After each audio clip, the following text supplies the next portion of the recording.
Bonjour à toutes et à tous, je suis Stéphanie Marie-Brigitte Voisin et en représentation de mes collègues de recherche Carlos Alfredo Pasos Romero et Yasmine Castillo Jiménez, je vais vous présenter le travail intitulé L'interaction didactique entre enseignants et étudiants comme facteur de motivation, qui est un travail qui a pour contexte la licence en enseignement du français de la faculté de langue de la UAP.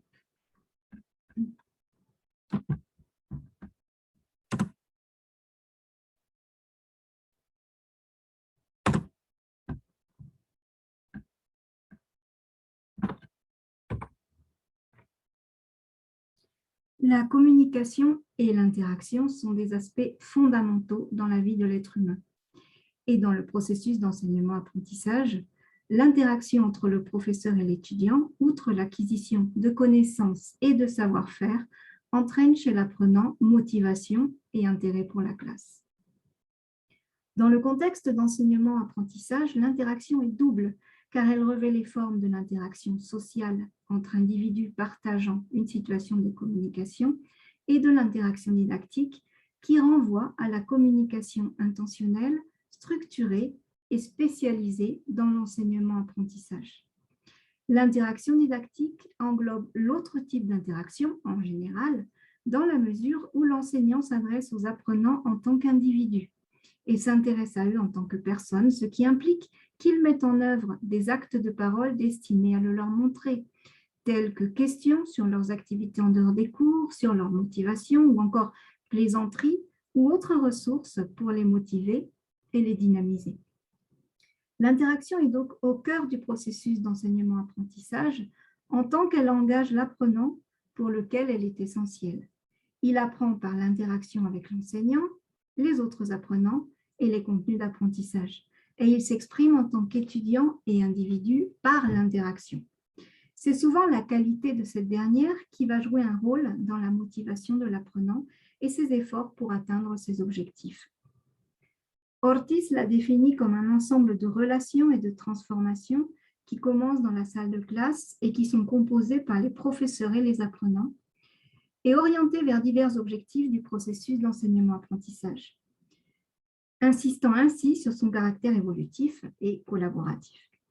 Et cette complexité de l'interaction en classe se voit compliquée davantage par le fait qu'elle est étroitement associée à la réponse que donnent les étudiants à cette interaction, c'est-à-dire qu'elle déclenche des comportements cognitifs et émotionnels qui vont influer sur la motivation de l'apprenant dans la classe.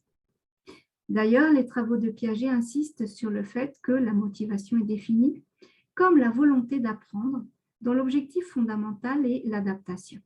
L'enseignant doit générer une bonne ambiance pour que les apprenants puissent se développer à leur propre rythme.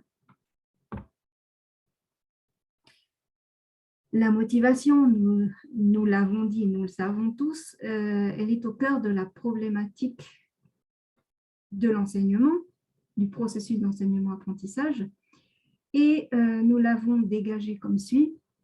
Il existe un certain manque de motivation des étudiants de la licence en enseignement du français, qui est d'autant plus préoccupante qu'ils ont choisi cette formation qui les prépare à devenir des enseignants de langue étrangère. Autrement dit, des médiateurs entre la langue et la culture étrangère et des publics d'apprenants. Donc, ce manque de motivation que beaucoup d'enseignants déplorent dans tous les contextes est d'autant plus grave quand le public est constitué de futurs enseignants, bien sûr.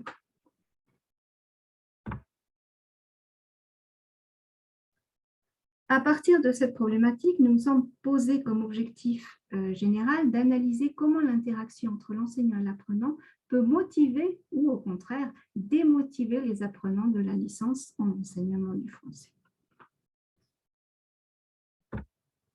À partir de là, nous avons établi les objectifs spécifiques suivants. Tout d'abord, identifier le type de communication établi dans la classe, c'est-à-dire les statuts et les rôles des acteurs du processus, puis vérifier si la communication dans la classe favorise la motivation. Enfin, l'objectif suivant est d'identifier ce qui fait obstacle à la motivation des apprenants au cours de l'interaction didactique. Puis, nous nous proposons d'examiner s'il existe une communication interpersonnelle entre professeurs et étudiants. Autrement dit, notre étude cherche à répondre aux questions suivantes. Quel type de motivation prédomine dans la LEF? Quel type d'interaction l'enseignant promeut-il dans la classe? Cette interaction a-t-elle une influence sur la motivation des apprenants? Et une communication interpersonnelle de qualité pourrait-elle contrecarrer le manque de motivation des apprenants? Nous avons appliqué 2 questionnaires, l'un au public d'étudiants qui sont 24 étudiants des cours de langue cible 3 et 6 et leurs 3 professeurs. Les questions étaient en espagnol pour éviter toute possibilité d'erreur, de mauvaise interprétation. Et c'était aussi bien des questions ouvertes que des questions à choix multiples, focalisées sur les thèmes de la motivation et de la communication dans la salle de classe. Nous avons choisi ces groupes de langue cible 3 et 6 parce que c'est dans cette matière de langue cible que se produit le contact permanent des étudiants avec la langue française. C'est une matière qu'ils suivent du début à la fin de la licence, à raison de 10 heures par semaine, ce qui requiert donc une certaine motivation. Par ailleurs, nous avons choisi 2 groupes de différentes langues cibles pour pouvoir analyser les perspectives d'étudiants parvenus au milieu de leur formation et de ceux qui sont dans leur dernier cours de langue cible. Donc, à partir des résultats apportés par ces questionnaires, nous vérifierons si le manque de motivation est lié aux caractéristiques de l'interaction entre le professeur et les étudiants. En ce qui concerne les résultats, nous allons proposer les résultats à quelques questions, celles qui nous ont paru les plus intéressantes pour cette présentation. Tout d'abord, le niveau de motivation des enquêtés. Dans une question antérieure, nous avons déterminé que la majorité des sujets de notre échantillon responsabilisent l'enseignant de la naissance et du maintien de la motivation des apprenants. Nous avons donc ensuite voulu identifier le niveau de motivation des étudiants. Le graphique de gauche comporte les réponses des étudiants et le graphique de droite, celle de leurs professeurs. Les étudiants avec une motivation optimale représentent 20% de notre échantillon, auxquels s'ajoutent les 5% d'étudiants ayant un niveau élevé de motivation. Le pourcentage le plus élevé est occupé par ceux dont la motivation est satisfaisante, ce qui est positif, mais n'est pas pour autant encourageant. En effet, ces étudiants qui ne se sentent pas hautement motivés sont susceptibles de voir leur motivation descendre à un niveau moyen si les motifs pour lesquels ils ne sont pas au plus haut niveau de motivation ne sont pas résolus. Enfin, 20% des enquêtés déclarent leur motivation comme moyenne, donc insuffisante pour se maintenir, et 26% ont une motivation faible, voire inexistante, ce chiffre étant le 2e pourcentage le plus élevé pour cette question. En somme, le bilan n'est pas favorable puisque 45% des enquêtés ne sont pas ou plus motivés. Cette question était accompagnée d'une réponse ouverte portant sur les raisons de la réponse. Et il ressort que la motivation est à relier avec la motivation intrinsèque et la gestion personnelle de l'apprentissage. Par contre, l'absence de motivation est due à des facteurs plutôt externes, tels que le travail et la fatigue, mais aussi l'absence de motivation interne qui se manifeste par des obstacles cognitifs comme une méthodologie d'enseignement appliquée durant les cours à distance qui ne paraît pas pertinente, ou bien encore des obstacles affectifs comme le manque d'intérêt, le manque de confiance, l'ennui, l'absence de signification de l'apprentissage pour les étudiants. En ce qui concerne les professeurs, les réponses obtenues coïncident avec celles des étudiants, confirmant donc un certain manque de motivation des étudiants. Il ressort de ces réponses que la motivation, tout en étant considérée comme un facteur clé pour la qualité de l'apprentissage, est peu présente dans les cours de langue cible 3 et 6.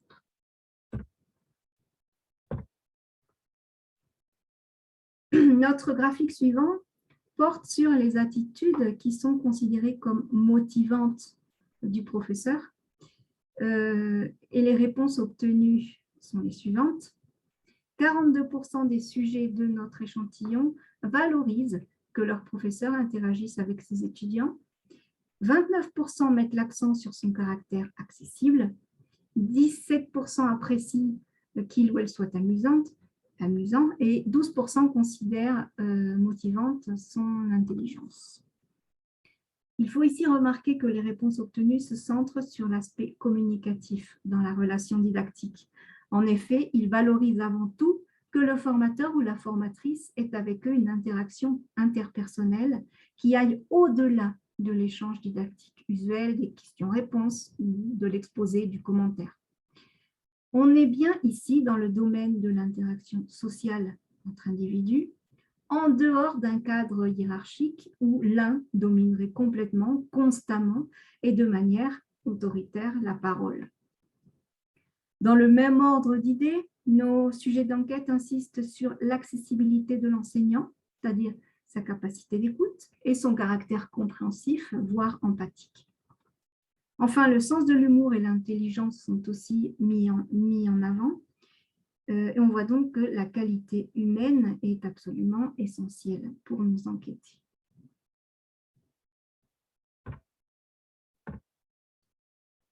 En ce qui concerne maintenant la communication interpersonnelle, nous avons dans le graphique de gauche les réponses des étudiants et dans le graphique de droite les réponses de leurs enseignants. De manière générale, nous pouvons dire que l'appréciation est majoritairement négative, car 63% de nos sujets d'enquête déclarent qu'il n'y a pas de communication interpersonnelle dans leur cours de langue cible. Il faut préciser que dans l'intitulé de la question, nous avions spécifié ce que nous entendions par communication interpersonnelle en précisant que cela renvoyait aux discussions sans rapport avec la classe proprement dite. Nous pouvons donc penser que les étudiants ont bien compris le sens de cette question et que leur réponse rend compte de la réalité de la classe. Au contraire, 37% des enquêtés affirment que cette interaction interpersonnelle existe bel et bien.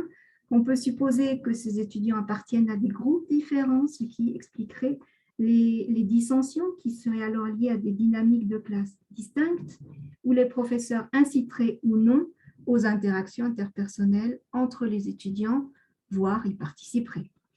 Rappelons enfin que les cours en modalité virtuelle ne sont pas propices aux discussions comme de nombreux enseignants ont pu en faire l'expérience. En ce qui concerne les professeurs, rappelons que dans le questionnaire appliqué aux étudiants, la réponse dominante était le non. Ici, 67% des professeurs affirment que cette communication existe, ce qui nous suggère que leur définition de ce qu'est une communication interpersonnelle diffère de celle de la majorité des étudiants.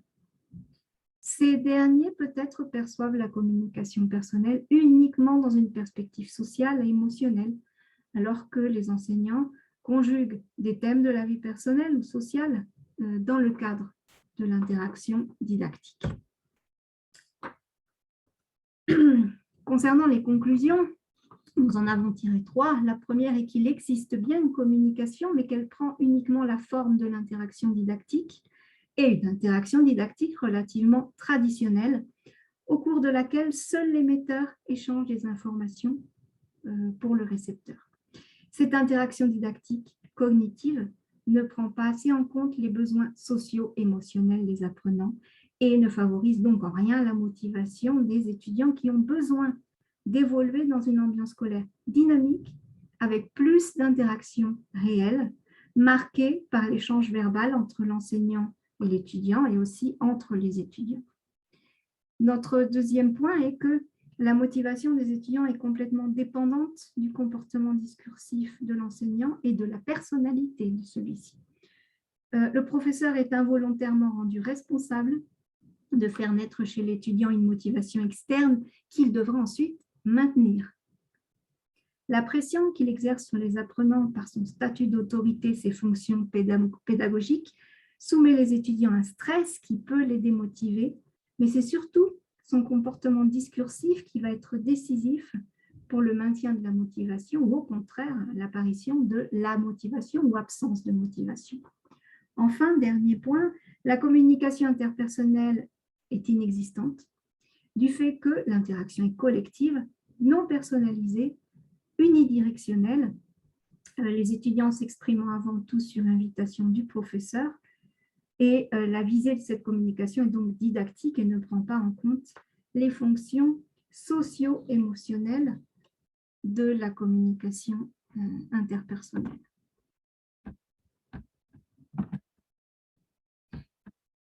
Nous espérons que cette présentation aura été de votre intérêt et qu'elle aura sans doute éveillé chez vous des échos.